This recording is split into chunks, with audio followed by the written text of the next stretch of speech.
नमस्कार। उत्थान अकेडमी के ऑनलाइन प्लेटफॉर्म पर आपका स्वागत है। जैसा कि आप जानते हैं कि हमने पिछले अध्याय में संविधान के भाग 1 जिसमें संघ एवं उसका राज्य क्षेत्र का वर्णन किया गया था उसके बारे में पढ़ा था, और उसके बाद हमने राज्य पुनर्गठन अधिनियम 1956 के बारे में पढ़ा, जिसने हमने देखा था कि भारत में राज्यों का निर्माण कैसे हुआ। आज हम भारतीय संविधान के भाग 2 जिसमें नागरिकता से संबंधित बहुत प्रावधान दिए गए हैं उनके बारे में पढ़ेंगे। आज का हमारा है नागरिकता या सिटीजनशिप। अगर हम नागरिकता की बात करें तो मुख्यतः किसी देश में कानूनी आधार पर 4 तरह के लोग रहते हैं। कुछ होते हैं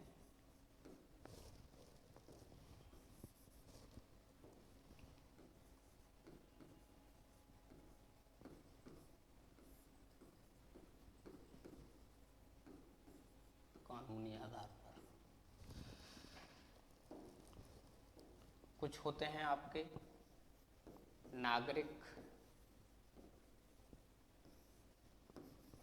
यानी कि सिटीजन,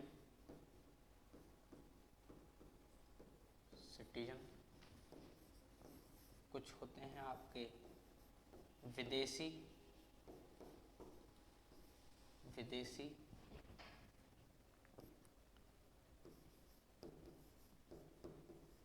एलियन, तीसरे होते हैं आपके शरणार्थी,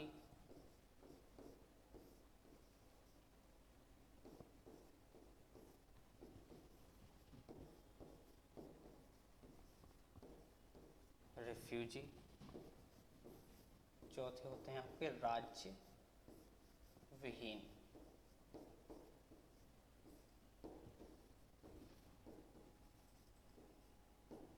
स्टेटलेस पर्सन। कानूनी के आधार पर अगर बात करें तो किसी भी देश में 4 प्रकार के लोग होते हैं। जैसे कि कुछ होते हैं नागरिक वे लोग होते हैं जिनको किसी देश की सभी राजनीतिक अधिकार एवं सिविल अधिकार प्राप्त होते हैं या किसी देश के पूर्ण सदस्य माने जाते हैं। कौन? नागरिक। दूसरे होते हैं आपके विदेशियों के पास किसी दूसरे देश की नागरिकता होती है। यह 2 प्रकार के होते हैं। एक होते हैं आपके विदेशी मित्र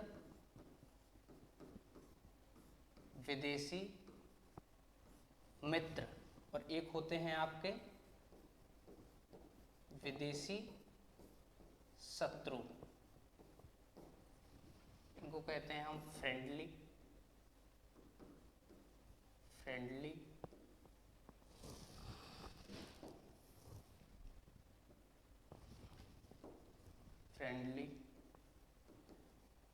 एलियन, और इनको कहते हैं इनेमी एलियन। विदेशी वे लोग होते हैं जिनके पास किसी दूसरे देश की नागरिकता होती है, और यह 2 प्रकार के होते हैं। कौन कौन से? विदेशी मित्र और विदेशी शत्रु। विदेशी मित्र वे होते हैं जिनके साथ भारत के दोस्ताना संबंध है, अच्छे संबंध हैं, जैसे कि अमेरिका, ब्रिटेन, फ्रांस, रसिया। इन देशों के जो नागरिक होंगे वह किसके अंतर्गत आएंगे? विदेशी मित्र के अंतर्गत। और जो विदेशी शत्रु यानी ऐसा देश जिसके साथ वर्तमान में भारत का युद्ध चल रहा हो, उसके नागरिक कौन होंगे? विदेशी शत्रु। वह भारत में, उन पर भारत सरकार है वह नियम बना सकती है या उनको घूमने फिरने के लिए रोका जा सकता है, गिरफ्तार किया जा सकता है, जांच की जा सकती है, इत्यादि चीज़ें। यदि आप पूछें कि पाकिस्तान है, वर्तमान समय की अगर मैं बात करूं कि पाकिस्तान है या चीन है, तो क्या वह, उनके साथ हमारे रिलेशन अच्छे नहीं है पाकिस्तान और चीन के साथ, तो क्या उनके जो नागरिक भारत में आते हैं वह हमारे शत्रु हैं? जी नहीं। केवल इसमें यह कहा गया है कि युद्ध चल रहा हो, अगर युद्ध चल रहा है किसी के साथ, तब उस देश के जो नागरिक होंगे तब वह शत्रु होंगे। अगर अभी कोई पाकिस्तानी भारत में आता है तो वह विदेशी शत्रु के अंतर्गत नहीं आएगा। जैसे कि आपको पता हो अजमल कसाब जब भारत आया उसने गोलियां बरसाई और कई लोग मारे गए। उस जो वो अजमल कसाब की जो श्रेणी के लोग थे वह कहलाएंगे विदेशी शत्रु के रूप में।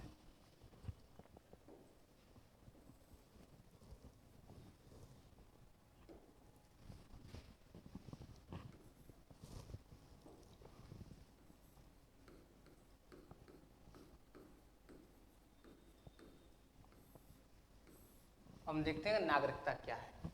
नागरिकता एक विशेष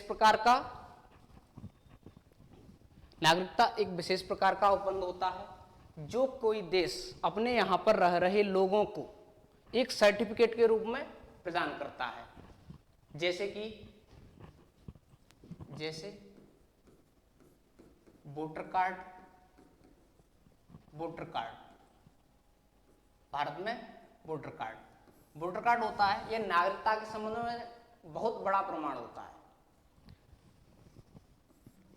जैसे किसी देश में जो लोग रह रहे हैं वह देश अपने यहाँ पर रह रहे लोगों को विशेष अधिकार देता है, जैसे कि हर तरीके के अधिकार देता है, उनको कानूनी अधिकार प्राप्त होते हैं। अगर कोई व्यक्ति किसी देश का नागरिक है तो उसको कानूनी अधिकार प्राप्त होंगे, राजनीतिक अधिकार प्राप्त होंगे,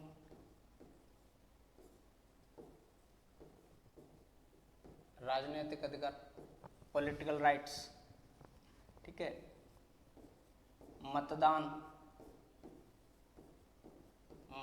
करने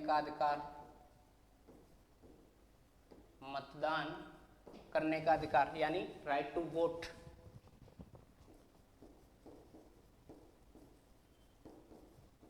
संवैधानिक पद धारण करने का अधिकार,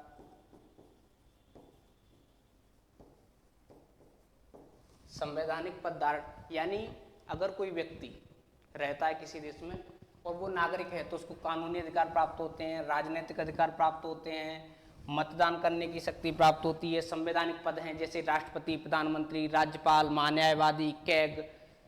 इनको केवल कौन व्यक्ति धारण कर सकता है? जो उस देश का नागरिक होगा, ठीक है। कई तरह के सिविल राइट्स होते हैं, वो केवल नागरिकों के लिए होते हैं। इसके अलावा जो विदेशी लोग होते हैं उनको कानूनी अधिकार प्राप्त नहीं होते हैं, बहुत कम, जैसे घूम फिर सकते हैं भारत में। भारत के खिलाफ जैसे भारत के लोगों को बाकी वहाँ व्यक्ति की स्वतंत्रता है आर्टिकल 19 के तहत, वह विदेशी लोगों को प्राप्त नहीं होती, ठीक है। राजनीतिक अधिकार प्राप्त नहीं होते, मतदान नहीं कर सकते, वोट नहीं डाल सकते। जैसे कोई संवैधानिक पद है, राष्ट्रपति है, प्रधानमंत्री है, कैग है, इनके लिए चुनाव नहीं लड़ सकते और ना ही इनको धारण कर सकते हैं।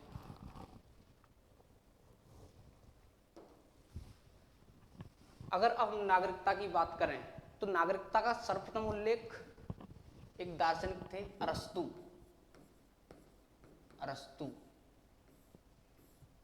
इन्होंने नागरिकता का सर्वप्रथम उल्लेख किया। इनकी एक बुक है पॉलिटिक्स।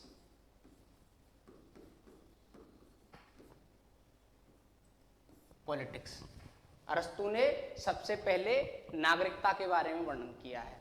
भारतीय संविधान में भाग 2 नागरिकता कहां पर दी गई है? भाग 2 में। नागरिकता के बारे में अगर हमें जानना है तो हमें किसका अध्ययन करना पड़ेगा? भारतीय संविधान के भाग 2 में। टोटल भाग 1 को हम पढ़ चुके हैं और भाग 2 में क्या है? नागरिकता। इसमें भी अनुच्छेद 5 से 11, आर्टिकल 5 to 11, इसमें नागरिकता से संबंधित महत्वपूर्ण प्रावधान किए गए हैं।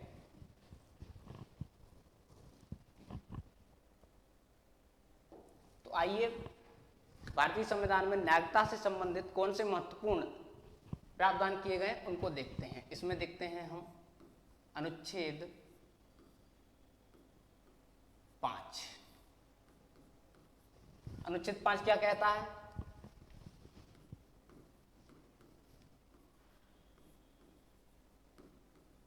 संविधान के प्रारंभ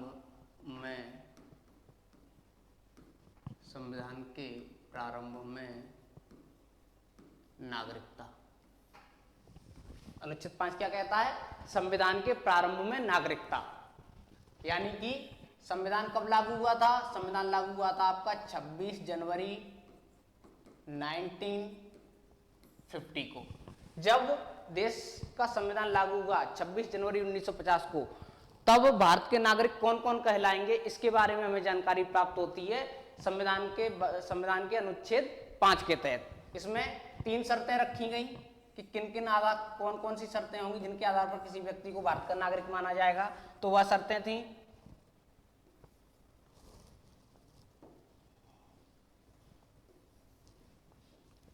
जन्म, अगर किसी भी व्यक्ति का जन्म भारत में हुआ है तो वह भारत का नागरिक माना जाएगा। दूसरा,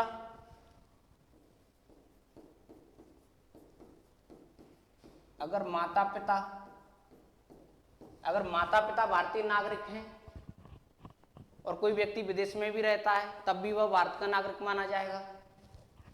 और तीसरा, 1945 से यह संविधान कब लागू हुआ था? 1950 में। 1950 के 5 वर्ष पहले से, यानी कि 1945 से पहले से जो व्यक्ति भारत में रह रहा होगा उसको भारतीय नागरिकता दी जाएगी या भारतीय नागरिक माना जाएगा। यानी कि 1945 से या फिर 1945 से पहले भी, जैसे कि आप मान लो एनी बेसेंट को ले लो, तो एनी बेसेंट भारतीय स्वतंत्रता में महत्वपूर्ण योगदान था उनका, तो उनको भी इसी आधार पे कि चलो ये यहाँ पे रह रहे हैं, इनको भी नागरिकता दी जाएगी। इसके बाद आता है आपका अनुच्छेद 6।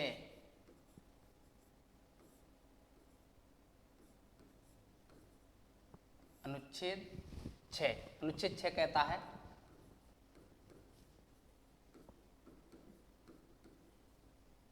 पाकिस्तान से भारत आए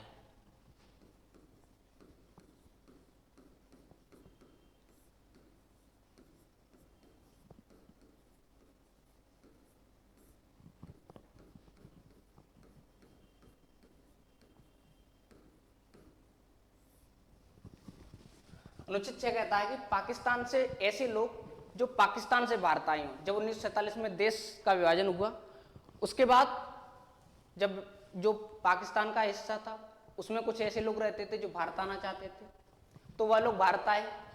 तो इसके लिए एक डेट जारी की गई 19 जुलाई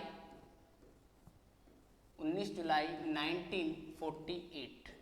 इसको कहते हैं परमिट डेट। जो व्यक्ति 19 जुलाई 1948 से पहले भारत में आ चुका था वह तो क्या हुआ, उसके लिए परमिट नियम लागू नहीं हुआ और सीधा भारत में आया और उसको नागरिकता दे दी गई। 19 जुलाई 1948 से पहले जो व्यक्ति भारत आ गया उसके लिए परमिट वगैरह की कोई आवश्यकता नहीं थी, उसको सीधी नागरिकता दे दी जाएगी।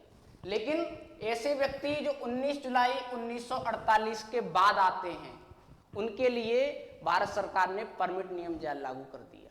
यानी कि इसके बाद यदि आते हैं तो आपको पाकिस्तान में यह लिखवा के आना पड़ेगा कि देखो हम देश छोड़ के जा रहे हैं, या भारत में आना पड़ेगा और भारत में जो अधिकारी होगा, जो प्राधिकारी होगा इससे रिलेटेड अथॉरिटी, उसके पास आपको लिखवाना पड़ेगा कि हम भारत में आ रहे हैं। और भारत में आने के बाद आपको 6 महीने आपको भारत में रुकना पड़ेगा। उसके बाद आपको नागरिकता दी जाएगी, सिटीजनशिप। उसके बाद भारत को नागरिकता दी जाएगी, आपको 6 महीने पहले रुकना पड़ेगा। इसके बाद अनुच्छेद 7। अनुच्छेद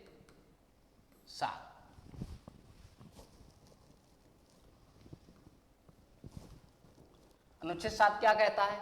अब जैसे कि जो पाकिस्तान से भारत में लोग आए उनके बारे में तो बंद हो गया, लेकिन ऐसे भी लोग होंगे जो पहले भारत से पाकिस्तान गए लेकिन बाद में पुनः लौट आए, उनके बारे में उपबंध कहां किया गया है? उनके बारे में उपबंध किया गया अनुच्छेद 7 में।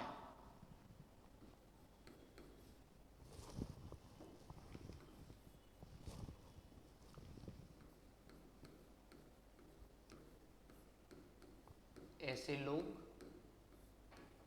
जो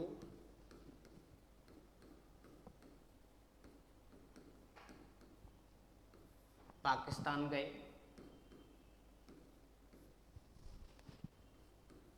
लेकिन भारत लौट आए। ऐसे लोग जो पाकिस्तान गए लेकिन बाद में उन्होंने देखा कि नहीं नहीं, पाकिस्तान हमारे लिए अच्छा देश नहीं है, हमको पुनः भारत में जाना चाहिए। ऐसे देश, ऐसे लोगों के लिए नागरिकता का प्रावधान किसमें किया गया? अनुच्छेद 7 में। जैसे कि, लेकिन इसमें एक कैच फंस गया। कैसे? इन्होंने कहा कि 1 मार्च 1947, 1 मार्च 1947 के बाद और 26 जनवरी 1950 से पहले या को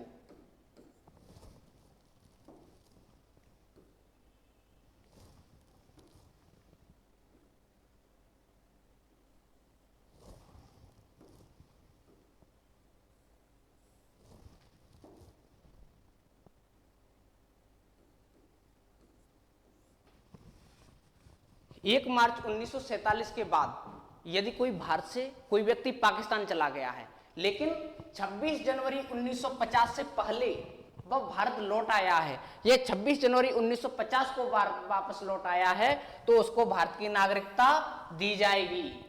लेकिन कब? जब वो 6 महीने भारत में रुकेगा, पहले 6 महीने के बाद आवेदन पत्र देगा और तब उसको नागरिकता दी जाएगी। यानी अनुच्छेद 7 कहता है कि ऐसे लोग जो पाकिस्तान गए लेकिन पुनः भारत वापस लौट आए, और कब गए? 1 मार्च 1947 के बाद गए लेकिन 26 जनवरी 1950 से पहले लौट आए, उन लोगों को भारत में 6 महीने रुकना पड़ेगा और 6 महीने के बाद यदि वो आवेदन करते हैं तो उनको नागरिकता दे दी जाएगी। इसके बाद है आपका अनुच्छेद 8, आर्टिकल 8।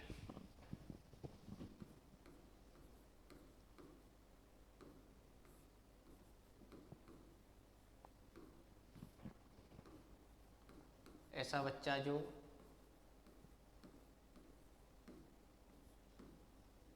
विदेश में रहा हो लेकिन उसके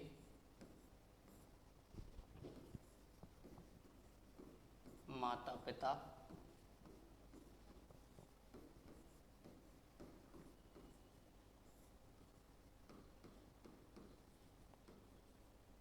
भारतीय नागरिक हों। ऐसे बच्चे जिनके माता पिता भारतीय नागरिक हों और वह विदेश में रह रहे हों, उनको नागरिकता किस उल्लेख के तहत की गई है?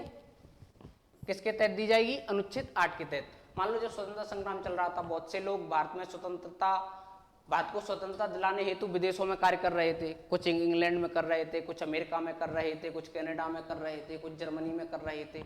तो ऐसे लोग, लेकिन क्या, जैसे कि लाला हरदयाल ले लो, उनका जन्म कहाँ पे हुआ? भारत में हुआ। शायद उन्होंने अमेरिका में शादी की हो और वहाँ पे लड़के बच्चे अगर उनके पैदा होंगे तो उनको नागरिकता भारत में दे दी जाएगी। ठीक है, कि ऐसा बच्चा जो विदेश में रह रहा हो लेकिन उसके माता पिता भारतीय नागरिक हों। इसके बाद हम देखेंगे अनुच्छेद 9। अनुच्छेद 9, अनुच्छेद 9 क्या कहता है?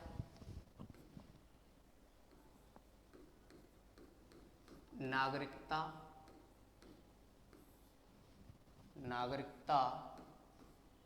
की समाप्ति।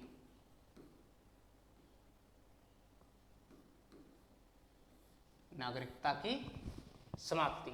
अनुच्छेद 9 में बताया गया है कि यदि कोई व्यक्ति किसी दूसरे देश की नागरिकता को ले लेता है तो उसकी भारतीय नागरिकता को समाप्त कर दिया जाएगा। जैसे कोई व्यक्ति है, अगर इंग्लैंड की नागरिकता ले लेता है तो उसकी नागरिकता समाप्त कर दी जाएगी।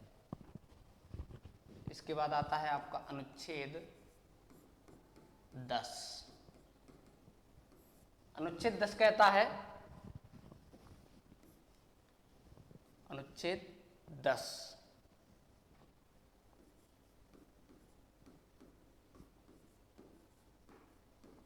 नागरिकता का बना रहना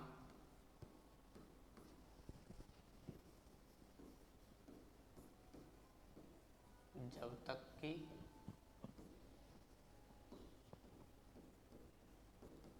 अन्यथा कार्य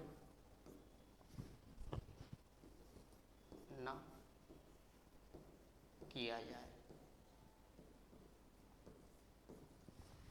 अनुच्छेद 10 कहता है कि नागरिकता का बना रहना जब तक कि अन्यथा कार्य न किया जाए। इसका मतलब है कि ऐसा व्यक्ति या भारत सरकार किसी भी व्यक्ति की नागरिकता को बेवजह छीन नहीं सकती है। अगर कोई व्यक्ति राष्ट्र विरोधी गतिविधि करता है, राष्ट्र विरोधी गतिविधि करता है, जैसे भारत पाकिस्तान का युद्ध हो रहा है, वह बोल रहा है पाकिस्तान जिंदाबाद, भारत चीन का युद्ध हो रहा है, वह बोल रहा है चीन जिंदाबाद, तो ऐसे व्यक्ति को राष्ट्र विरोधी गतिविधि के अंतर्गत माना जाएगा और उसकी नागरिकता छीन ली जाएगी। ऐसे ही संसद किसी व्यक्ति की नागरिकता नहीं छीन सकती, या फिर संसद व्यक्ति की नागरिकता तब छीन सकती है जब कैसा हो, जब उसने ऐसा कानून बनाया हो और उस कानून का किसी व्यक्ति ने उल्लंघन कर दिया हो। संसद द्वारा बनाए गए कानून का यदि कोई व्यक्ति उल्लंघन करता है तब भी उसकी नागरिकता समाप्त कर दी जाएगी।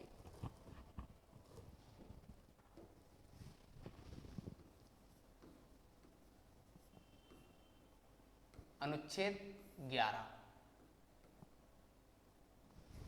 अनुच्छेद 11 क्या कहता है कि नागरिकता से संबंधित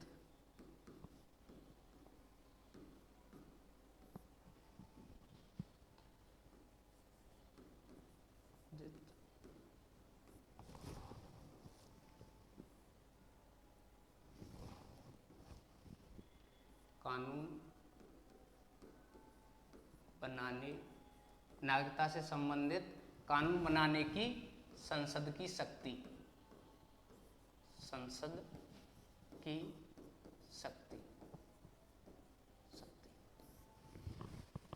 जैसे कि जो भारतीय संविधान सभा थी उसने भारतीय संविधान का निर्माण किया, लेकिन तत्कालीन समय में संविधान सभा के ऊपर कार्य इतना ज्यादा था, इतना कार्य का बोझ था कि उन्होंने नागरिकता से संबंधित कुछ विशेष प्रावधान नहीं किए। मूल संविधान में नागरिकता से संबंधित ज्यादा कुछ था नहीं, केवल जो आर्टिकल 5 थे, 6 है, 7 है, 8 है, इनको केवल तत्कालीन परिस्थितियों को देखते हुए संविधान में शामिल कर लिया गया था। बस इन्होंने आगे लिख दिया कि नागरिकता से संबंधित जो भी कानून होंगे वह भारत की संसद बनाएगी। भारत की संसद के अंतर्गत कौन बनाएगा? गृह मंत्रालय।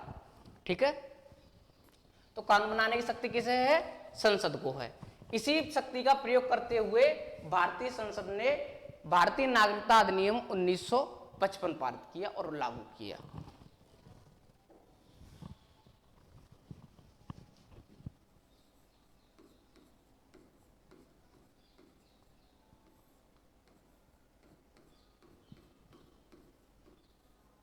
भारतीय नागरिकता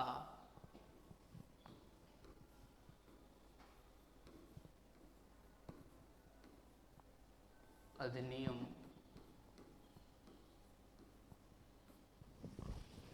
भारतीय नागरिकता अधिनियम 1955, इसमें बताया गया कि भारत में नागरिकता कैसे दी जाएगी, कैसे समाप्त की जाएगी, किन किन व्यक्तियों को नागरिकता होगी आदि के बारे में, इसके बारे में 1955 से हमें विस्तृत जानकारी प्राप्त होती है।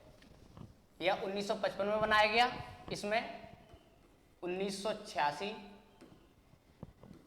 1992, 2003, 2005, 2015 और 2019 इसमें संशोधन किया। सबसे पहले संशोधन कब किया गया था? इसमें सबसे पहले संशोधन किया गया था इसमें 1986 में, उसके बाद 92 में, 2003 में, 2005 में, 2015 में भी किए गए और 2019 में तो इसमें बहुत सारे परिवर्तन किए गए, जैसे सीए वगैरह।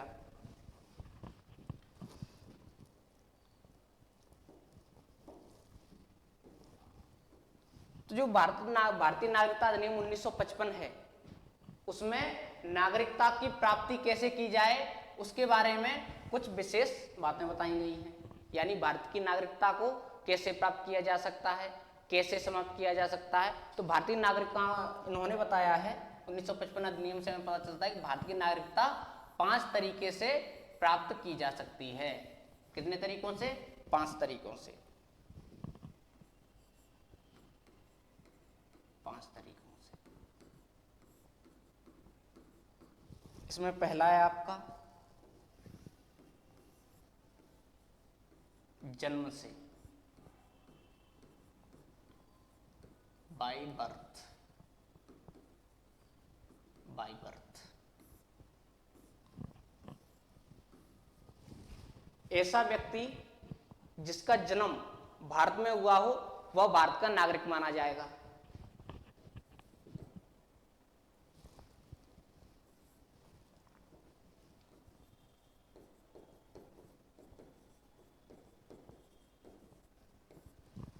कोई भी व्यक्ति जिसका जन्म भारत में हुआ हो वह भारत का नागरिक माना जाएगा। लेकिन बाद में धीरे धीरे चल के इस समस्या को एक समस्या पैदा हुई कि कोई भी व्यक्ति अगर जैसे टूरिस्ट है, कोई अमेरिकन व्यक्ति है, अमेरिका एक महिला है अमेरिका की, वह भारत घूमने के लिए आई और घूमने के लिए आई उसी में उसने यहाँ पर एक बच्चे को जन्म दिया, तो क्या वह बच्चा भारत का नागरिक माना जाएगा? तो ऐसे तो कई सारे टूरिस्ट आते थे, यहाँ पे बच्चे पैदा हो जाते थे, तो क्या उनकी नागरिकता का क्या? तो इन्होंने 1986 में इसलिए एक संशोधन किया नागरिकता अधिनियम 1955 में, और एक नया नियम जोड़ा। कब? 1986 में एक नियम बनाया कि यदि कोई व्यक्ति जिसका जन्म भारत में हुआ हो वह भारत का नागरिक तभी माना जाएगा जब उसके माता पिता में से कोई एक भारत का नागरिक हो। माता पिता में से कोई व्यक्ति यदि भारत का नागरिक होगा तब वह नागरिक माना जाएगा, अदरवाइज वह भारत का नागरिक नहीं माना जाएगा। इसके बाद 2003 में इसमें एक और बार संशोधन किया गया। इसके तहत एक और नियम बनाया गया। इसमें बताया गया कि यदि माता पिता में से दोनों भारत के नागरिक हों या फिर कोई एक माता या पिता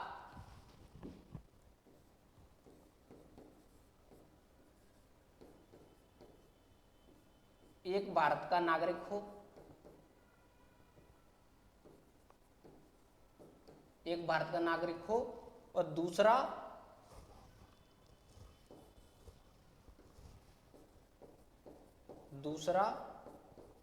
अवैध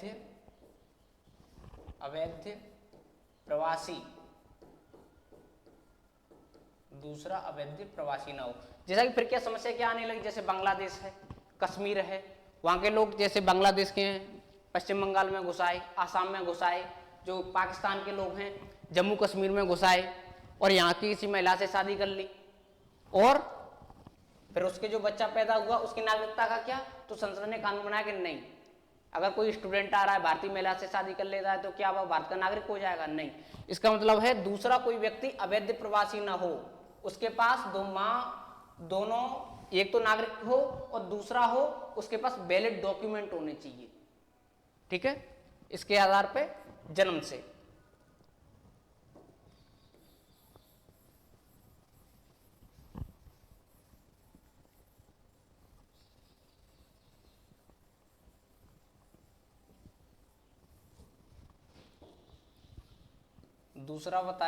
दूसरा इन्होंने बताया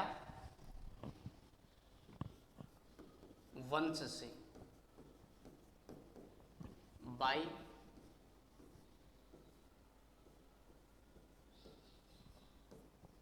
डिसेंट, वंश के आधार पर। जैसे कि हम हैं या कोई व्यक्ति और है जो हमारी पीढ़ी के लोग हैं, उनको नागरिकता किस आधार पर दी गई है? वंश के आधार पर। क्यों? क्योंकि जब 1947 में देश आजाद हुआ और 1950 में, तब हम लोग तो कोई थे नहीं, तो किस आधार पर दी गई है? वंश के आधार पर। इसमें बताया गया है कोई भी व्यक्ति, कोई ऐसा बच्चा जिसके माता पिता भारत में भारतीय नागरिक हैं, वह भारत का नागरिक माना जाएगा। कोई भी व्यक्ति जो विदेश में रहता हो या उसका जन्म कहीं पर भी हुआ हो, अगर उसके माता पिता भारतीय हैं तो क्या होगा? तो वह भारत का नागरिक मान लिया जाएगा। जैसे स्टार्टिंग में क्या था, स्टार्टिंग में यह था कि यदि किसी व्यक्ति के पिता भारतीय हैं, क्योंकि भारत में वंश किससे लिया जाता है, पिता से लिया जाता है, उन्होंने कहा यदि किसी व्यक्ति के पिता भारतीय हैं तो वह भारत का नागरिक माना जाएगा, चाहे उसका जन्म कहीं पर भी हुआ हो। लेकिन 1992 में इन्होंने संशोधन करके कह दिया कि नहीं, माता पिता दोनों ही हो तब भी हो सकता है। क्यों? क्योंकि महिलाओं ने सुप्रीम कोर्ट में केस कर दिया। उन्होंने कहा कि जब संविधान कहता है कि महिला और पुरुष दोनों ही संविधान के समक्ष समान हैं, तो वंश केवल पुरुषों से ही क्यों लिया जाता है, महिलाओं से क्यों नहीं लिया जाता? तो इन्होंने, सुप्रीम कोर्ट ने कहा ठीक है, महिलाएं भी शामिल हैं। तो इन्होंने कहा कि पिता और फिर माता भी, अगर किसी लड़के के माता या पिता में से कोई एक भारत का नागरिक है तो उसको वंश के आधार पर भारत की नागरिकता दे दी जाएगी। जैसे कि सैफ अली खान और करीना कपूर थे, उनके बच्चे का जन्म कहां पे हुआ? लंदन में हुआ। और क्योंकि उनके माता पिता दोनों भारतीय नागरिक थे, इसलिए जो उनका लड़का था, भले से जन्म लंदन में हुआ, लेकिन वंश के आधार पर उसको नागरिकता कहां की दी जाएगी? भारत की नागरिकता दी जाएगी। अगर कोई महिला है, वह किसी विदेशी के साथ शादी करती है, जैसे कि प्रियंका चोपड़ा है, प्रियंका चोपड़ा के यदि कोई लड़का होता है तो क्या होगा? तो उनका जो लड़का होगा वह प्रियंका चोपड़ा के वंश के आधार पर उसको भारत की नागरिकता दे दी जाएगी। यह बिल्कुल जरूरी नहीं है कि निक जोनास को भी भारत का नागरिक होना चाहिए।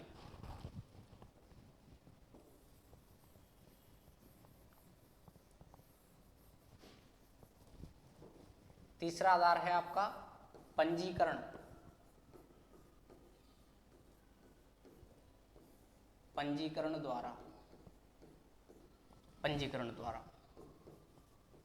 बाय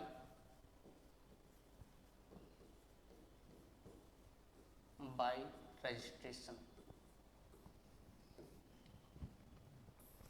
तीसरी विधि बताई गई कि यदि कोई व्यक्ति पंजीकरण के द्वारा नागरिकता प्राप्त करना चाहता है तो वह भारत की नागरिकता प्राप्त कर सकता है। इसके लिए उसको कम से कम 7 वर्ष भारत में रहना पड़ेगा,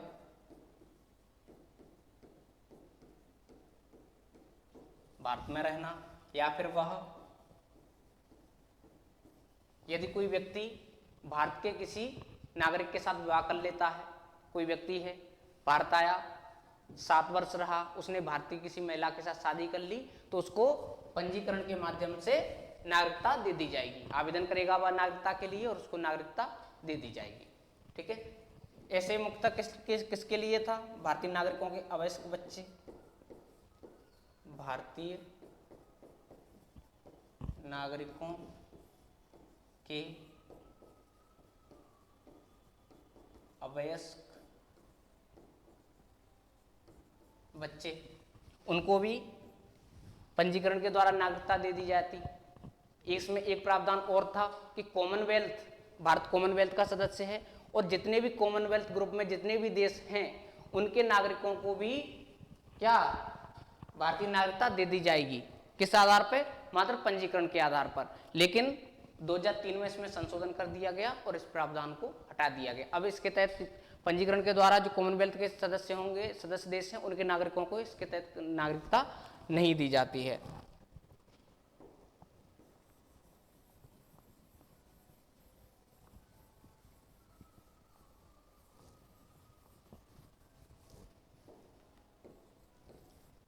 चौथा है आपका देशीकरण द्वारा, देशीकरण द्वारा बाई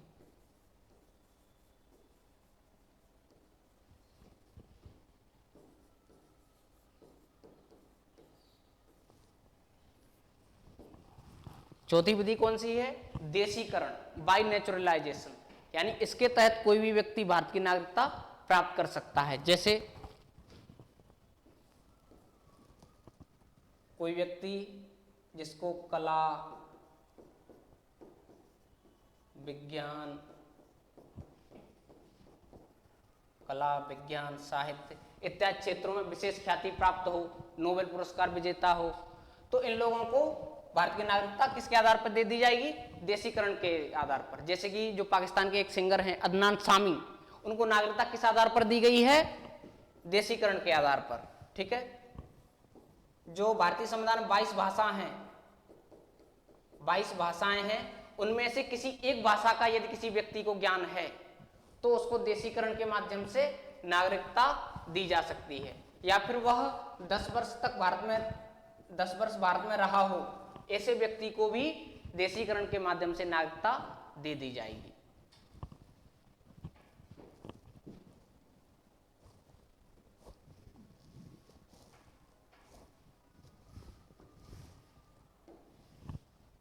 पांचवा है अपना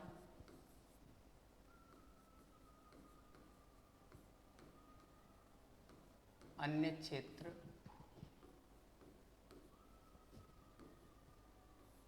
अर्जन द्वारा।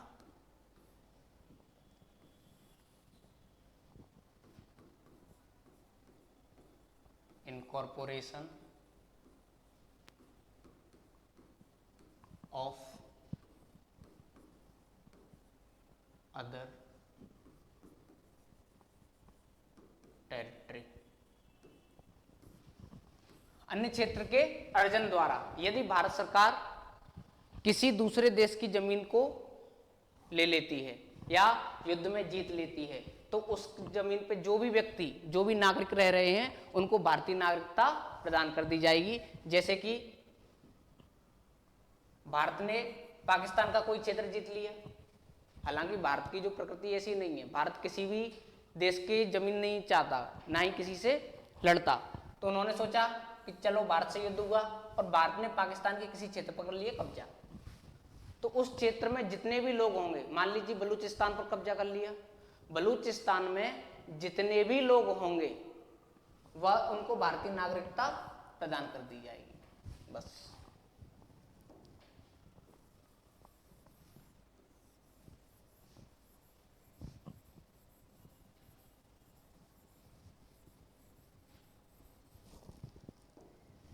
अब इसका थोड़ा हम देखते हैं किन किन आधारों पर नागरिकता प्राप्त की जा सकती है। बाय बर्थ या जन्म से, बाय डिसेंट, ठीक है,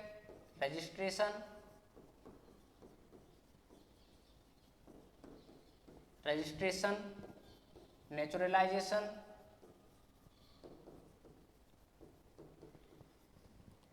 और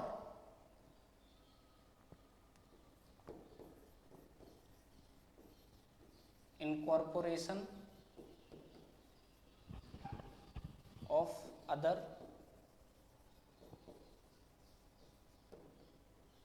टेरिटरी। किन आधारों पर प्राप्त की जा सकती है? जन्म से, वंश से, पंजीकरण के द्वारा और देशीकरण के द्वारा और किसी अन्य क्षेत्र के भूभाग के अर्जन के द्वारा। ठीक है। 5 प्रकार से भारतीय नागरिकता की प्राप्ति की जा सकती है। यदि आपसे पूछे कि भारत की नागरिकता कितने प्रकार से प्राप्त की जा सकती है? 5 प्रकार से। इसमें ऐसे भी पूछा जा सकता है कि किस आधार पर भारत की नागरिकता प्राप्त नहीं की जा सकती है। उनमें 3 ऑप्शन ये होंगे और एक ऑप्शन ऐसा होगा जो इनमें सम्मिलित नहीं है।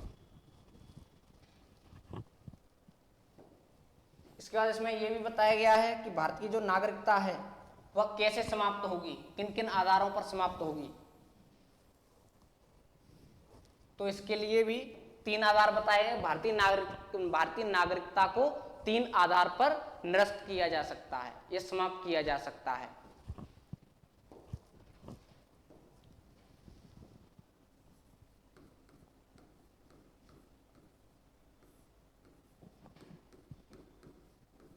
भारतीय नागरिकता की समाप्ति, भारतीय नागरिकता की समाप्ति, टर्मिनेशन ऑफ इंडियन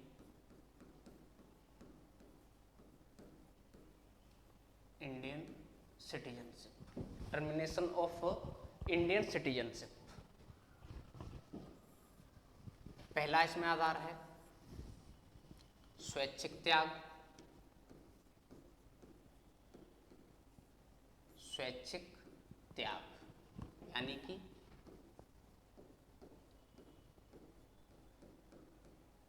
रेनंसिएशन। अगर कोई व्यक्ति स्वेच्छा से अपनी नागरिकता को त्याग कर देता है, कोई व्यक्ति कहता है कि जो व्यक्ति 18 वर्ष या उससे अधिक है, पूर्ण रूप से अपने निर्णय लेने में जो व्यक्ति सक्षम है, वह यह कहता है कि मुझे भारत की नागरिकता, मैं भारत की नागरिकता त्याग रहा हूं, तो वह भारत की नागरिकता त्याग सकता है। और वैसे ही जैसे ही वह बोलेगा कि या आवेदन देगा कि मैं भारत की नागरिकता स्वेच्छा से त्याग रहा हूं, तो उसकी नागरिकता समाप्त कर दी जाएगी। इंग्लिश में इसको बोलते हैं रेनंसिएशन। दूसरा आधार क्या बताया इन्होंने? दूसरा बताया समाप्ति, समाप्ति या टर्मिनेशन।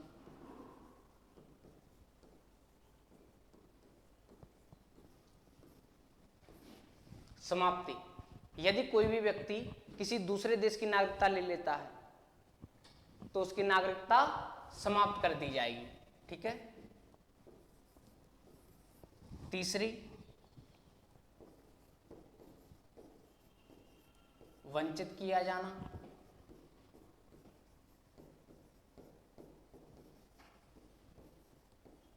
डेप्रीवेशन,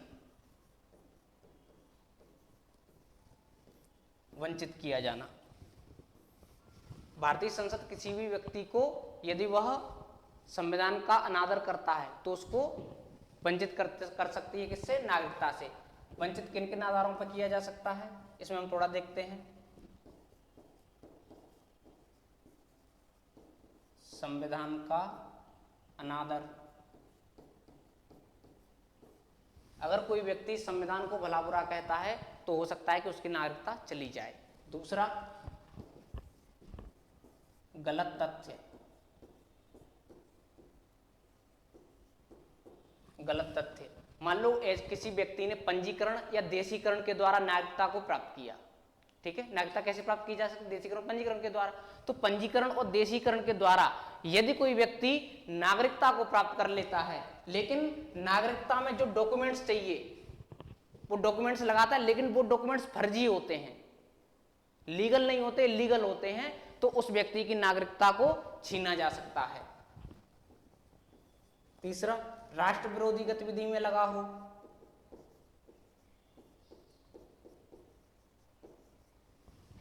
जैसे भारत और पाकिस्तान का युद्ध चल रहा है और जो भारत की जो संवेदनशील सूचनाएं हैं, महत्वपूर्ण सूचनाएं हैं, उनको पाकिस्तान को दे रहा हो, या फिर पाकिस्तान से संबंधित पाकिस्तानी सेना के लिए कुछ कार्य कर रहा हो, तो ऐसे व्यक्ति की भी नागरिकता समाप्त की जा सकती है।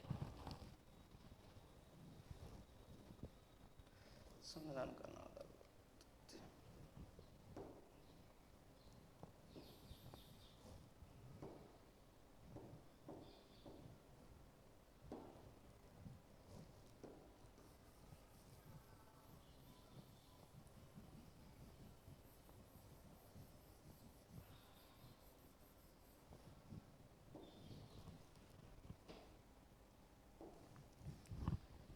तो इसमें हमने देखा कि भारतीय संविधान, जो भारतीय नागरिकता है, वह किन किन आधारों पर समाप्त की जा सकती है। तो किन किन आधारों पर? वंचित किया जाना, समाप्ति और स्वैच्छिक त्याग, तीन आधारों पर भारतीय नागरिकता की समाप्ति की जा सकती है। इसके बाद हम देखेंगे कि भारतीय नागरिकता, कुछ इंपोर्टेंट प्रश्न देख लेते हैं कि भारतीय नागरिकता किस प्रकार की है। भारतीय नागरिकता, भारतीय नागरिकता किस प्रकार की है? इकहरी नागरिकता, इकहरी नागरिकता यानी कि single citizenship, single citizenship, single citizenship. जैसे भारत संघीय देश है, अमेरिका भी संघीय देश है, लेकिन अमेरिका में जो नागरिकता है वह दोहरी नागरिकता है। दोहरी नागरिकता के अंतर्गत एक तो अमेरिका की नागरिकता है उनके नागरिकों के पास, और एक नागरिकता वो है जो वहां पे स्टेट हैं, जो राज्य हैं। अमेरिका में वर्तमान में 50 राज्य हैं, तो 50 राज्यों की भी एक अलग अलग नागरिकता है, और अमेरिका की नागरिकता है वह अलग नागरिकता है। लेकिन भारत में राज्यों की नागरिकता नहीं है, बिल्कुल केवल भारत की नागरिकता है। तो क्या है? एकहरी नागरिकता। और जो एकहरी नागरिकता है इसका प्रावधान कहां से लिया गया है? तो ये लिया गया है आपका ब्रिटेन से। नागरिकता का प्रावधान कहां से लिया गया है भारत में? ब्रिटेन से लिया गया है। नागरिकता से संबंधित कानून सबसे पहले कब बनाया गया था? 1955 में। भारतीय नागरिकता अधिनियम 1955। इसमें सबसे पहले संशोधन कब हुआ था? तो 1986 में इसमें सबसे पहले संशोधन किया गया था।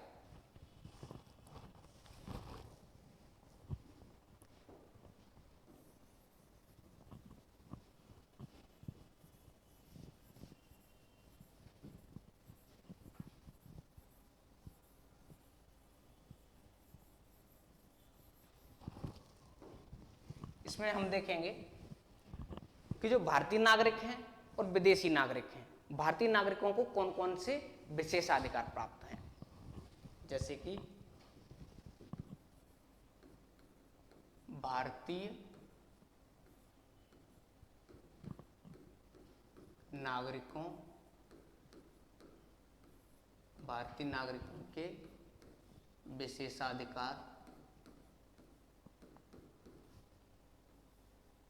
विशेषाधिकार एवं कर्तव्य। भारतीय नागरिकों को कौन कौन से विशेषाधिकार प्राप्त हैं? तो इसमें पहला है जो अनुच्छेद 15 है, इसके तहत क्या क्या है? धर्म, मूल वंश, जाति, लिंग, जन्म स्थान के आधार पर किसी भी नागरिक के साथ विभेद नहीं किया जाएगा।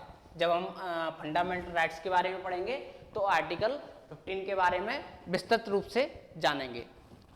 अनुच्छेद 15 के तहत धर्म, मूल वंश, जाति, लिंग एवं जन्म स्थान के आधार पर विभेद नहीं किया जाएगा, यह प्राप्त है। दूसरा अनुच्छेद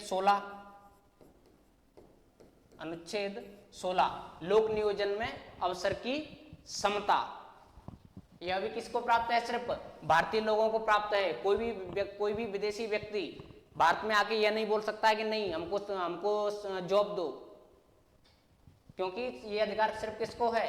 भारत को है। भारत उनके साथ भेदभाव कर सकता है। ठीक है। तीसरा है अनुच्छेद 19,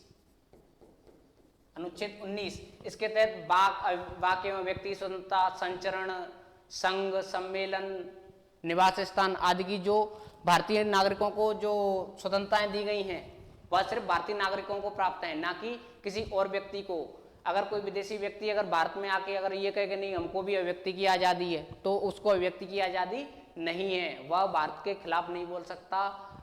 जिस काम के लिए संसद या भारत सरकार मना करे वह काम नहीं कर सकता, नहीं बोल सकता। चौथा है अनुच्छेद 29 व 30 यानी शिक्षा एवं संस्कृति संबंधी अधिकार।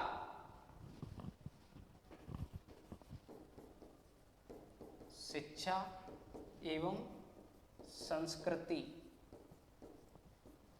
संस्कृति से संबंधित जो भी अधिकार हैं वह सिर्फ भारतीय नागरिकों को प्राप्त हैं, किसी विदेशी को प्राप्त नहीं है।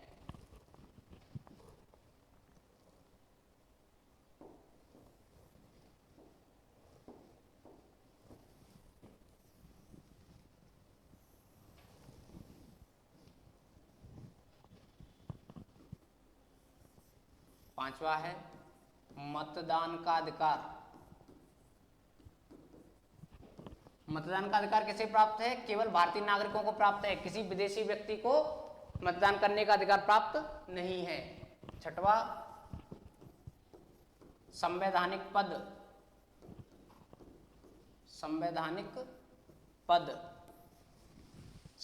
पदों पर जैसे कि राष्ट्रपति, राज्यपाल, उपराज्यपाल, कैग, महान्यायवादी, सुप्रीम कोर्ट के जज, हाई कोर्ट के जज, इन पर केवल कौन नियुक्त हो सकता है? केवल भारतीय नागरिक ही। किसी विदेशी को यह पद धारण नहीं कर सकता। ठीक है। संसद एवं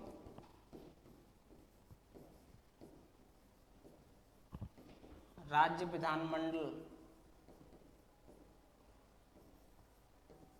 के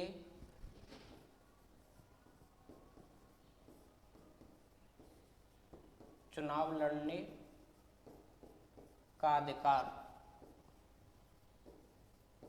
अधिकार यानी कोई भी व्यक्ति भारत में संसद या राज्य विधानमंडल का चुनाव तभी लड़ सकता है जब वह भारत का नागरिक हो। कोई भी व्यक्ति, विदेशी व्यक्ति नहीं लड़ पाएगा। इसके तहत इसमें एक और चीज है, जैसे संवैधानिक पद हैं, जैसे राष्ट्रपति है। राष्ट्रपति के संदर्भ में भारत में और अमेरिका में कुछ अंतर है। जैसे कि अगर कोई व्यक्ति है, अमेरिका में जन्मा और वह अच्छा टैलेंटेड है, वह आया भारत में, भारत उसको अच्छा लगने लगा, उसने सोचा कि जो भारत के राष्ट्रपति का पद है उसको मैं धारण करूं, तो क्या वह एलिजिबल है? जो अमेरिका में जन्मा है लेकिन उसने क्या है, भारत की नागरिकता प्राप्त कर ली है। अगर कोई अमेरिकन व्यक्ति यदि भारतीय नागरिकता प्राप्त कर लेता है तो जो भारत का राष्ट्रपति है उसका पद धारण कर सकता है, वह भारत का राष्ट्रपति बन सकता है। लेकिन क्या वो व्यक्ति जिसका जन्म भारत में हुआ हो वो अमेरिका के राष्ट्रपति बनना चाहे? वो चाहे कि मैं जो बाइडन जिस कुर्सी पे बैठते हैं मैं उस कुर्सी पे बैठूं, अच्छा टैलेंटेड है, अमेरिका गया, वहां की नागरिकता भी ले ली, तो क्या वह अमेरिका राष्ट्रपति बन सकता है? तो नहीं। क्यों? क्योंकि अमेरिका में जो राष्ट्रपति है, अमेरिका में राष्ट्रपति केवल वही व्यक्ति बन सकता है जिसका जन्म अमेरिका में हुआ हो, जो जन्म से अमेरिकी हो, केवल वही व्यक्ति अमेरिका का राष्ट्रपति बन सकता है। और भारत में जन्म नहीं, केवल नागरिकता अगर प्राप्त कर ली तो आप राष्ट्रपति बन सकते हैं। आज के लेक्चर में इतना ही। धन्यवाद।